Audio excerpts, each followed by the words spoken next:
We are less than 2 weeks away from the Black Ops 6 Warzone integration, and that means that the current era of Warzone is completely dead, with no more content or support being added to the game. That being said, let's take a look at this past year of Warzone. I'm Ornery, and this is a recap of every meta in Warzone 3. Go ahead and let me know what your favorite meta or era of Warzone was this year.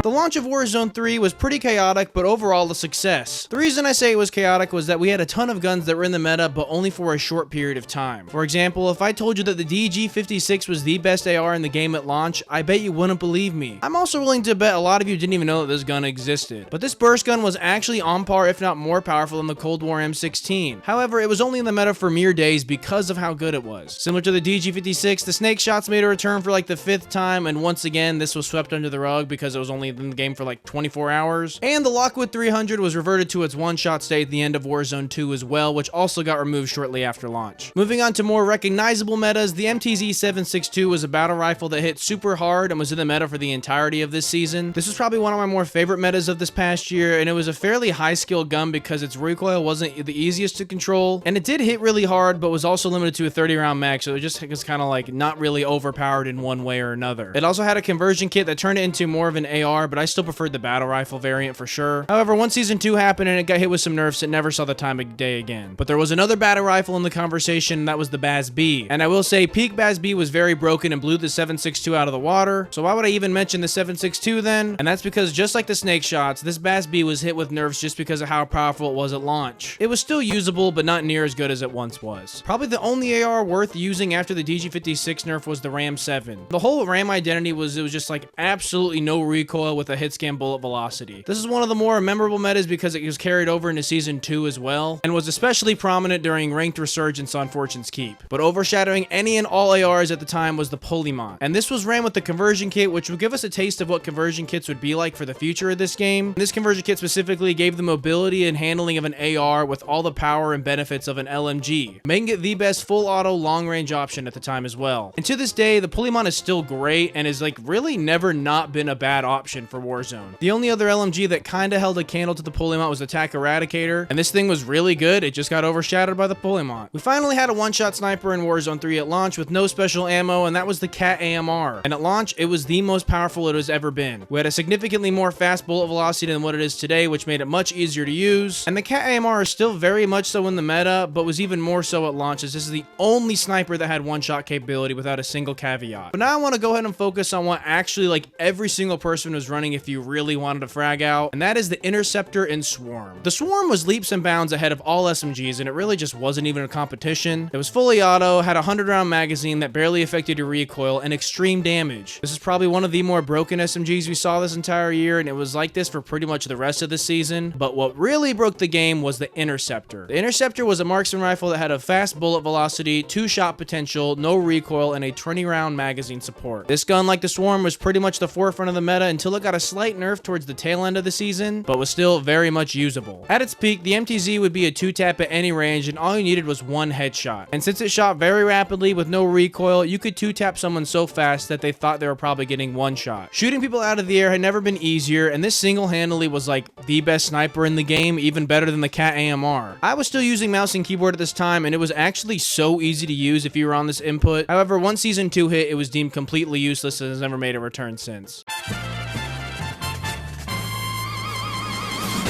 Season 2 dropped and added Fortune's Keep and Ranked Play. Alongside that, the Ram 9 SMG was added, and it was basically like a Ram 7 but in SMG form. This was a meta contender for the SMGs, but there was also just a lot of other great options going on here. The AMR 9 was my personal favorite at the time because it was a perfect balance between an AR and SMG that was like the perfect sniper support. But if you're really crazy, you could throw a 100-round magazine on this and kit it out like an LMG as well. Then the WSP 9 started to creep its way into the meta, and this was a heavy-hitting but slow fire rate SMG that actually only got better as time went on. And since Black Ops 6 came out, I've taken a big break from Warzone, but during Season 6, I was still using the WSP-9 like religiously. However, it was the new HRM-9 at the time that became one of the most beloved SMGs from this past year of Warzone, and was probably the best option during Season 2. Having two different builds as a sniper support and the other as like a close range killer, it was the meta-defining SMG at the time, and even continued past this season. The reason I say that is because this thing honestly spent way too much time in the meta and was here to stay for like 3 months. Don't get me wrong, I enjoyed this gun. I'm pretty sure like the community community did too. This is like one of the more beloved metas, but it really just ran its course on me and became stale after the first like month and a half. We also had a new battle rifle enter the scene as well, and this was basically a more powerful but harder control version of the 7.62, and this was the Subverter. I really wasn't a fan of this thing, and I definitely preferred the BP-50 instead. The BP-50 was another gun added alongside Season 2 and was a kind of like SMG hybrid-like gun like I was talking about earlier, and this was another gun that was dominating Warzone ranked at the time. Having very little recoil and an awesome iron sight, this was yet another memorable meta. It would later get a conversion kit that turned it into an SMG that would allow it to resurface later this year. But another one-shot sniper would be added to the mix, and that is the XRK Stalker. Now, technically, this gun had already been in the game for quite some time, but with Season 2 was given one-shot support with a damage range. This was probably one of my favorite eras of Warzone because this was my favorite sniper from Warzone 3. It was the closest thing we had to the Kar 98 in like a year and a half at the time. This is where Warzone sniping finally felt like it was coming back. To this day, it's still a decent option, but people are probably going to use other guns that we'll talk about later in this video. If you want an easy and reliable sniper, this is your option. Before we move to Season 3, there's a quick honorable mention I want to hand out to the TAC Evolver LMG for having this like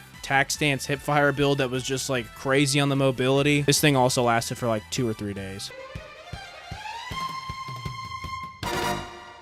Since we had just talked about a new sniper added, we can go ahead and mention the Moors sniper being added to Warzone as well. This is a sniper from Advanced Warfare and is pretty good, but like I said, I personally still preferred the XRK for its velocity at the time. I will say the Moors had one-shot potential and also had this like charge barrel where if you like charge it down longer, it'd be pretty much hit scan and one-shot, I'm pretty sure. For a lot of people, this is their go-to on big map if they don't like the Cat AMR because it kind of like hits that middle ground of like marksman rifle, but also like long-range sniper. The only AR worth using at this point of the game was the SVA 45, which is pretty much like the AK-47, and it was useful before this time, but now since other options have been nerfed, I would say like the pick rate was for sure increased, especially in ranked rebirth. The reason for that being was its semi-auto fire was a 2-burst, and when I say this thing had no recoil, I actually meant that it had no recoil. Once again, this is when I was still playing on mouse and keyboard, and this was just like our playground at the time. It was just like so easy to use. Being able to rip people at any range felt like I had like a diet interceptor in my hands. But where this meta was starting to get out of hand was with its SMGs and close range. The HRM9 was still running rampant until an unintended buff went live for the Renetti conversion kit that made it way overpowered. I'm also going to lump the DG58 conversion kit here as well because they're pretty much acting the same. Even though they didn't overlap as far as when they existed, they're basically a very fast and easy to use SMG-like conversion kits with broken TTKs way ahead of other guns in their classes. I mean, genuinely, someone had to have like carried the decimal to the wrong area or just like buffed the wrong stat entirely because these things just shredded. However, these things were also shortly nerfed after they were discovered. With these nerfs, we saw another conversion kit make into the SMG conversation, and that was with the MCW Jack Raven kit. And this has to be one of the best sniper support options for this entire year, especially if you were playing big map. It was good before this, but since all the other options have been nerfed, it got time to shine on the meta. But now we're starting to creep towards the real meta at the time, and the go-to SMG was the Striker 9. Although the base Striker was still a pretty good gun, granted, I also don't know why they decided to pretty much have 2 of the same guns in the game, just with different stats and one adding a 9 to the end of the name. The Striker 9 was easily the best option for an all-around SMG. Although only excelling in TTK and not really anything else, it was a pretty simple gun that just about anybody could use. And you were probably running that with the DG58 LMG, which was the best long-range option as well. This LMG had no recoil, high damage, and a fat magazine to help continue the LMG meta trend that Warzone was riding very hard at the time. This gun stayed in the meta for the rest of the season, and even then some, I think like at the beginning of Season 4, but there were still like people using the DG58 because it was still really good. But it's funny to think that for a brief period of time, running the DG58s as your long-range primary and then one with the conversion kit as your secondary were your 2 best options in the game.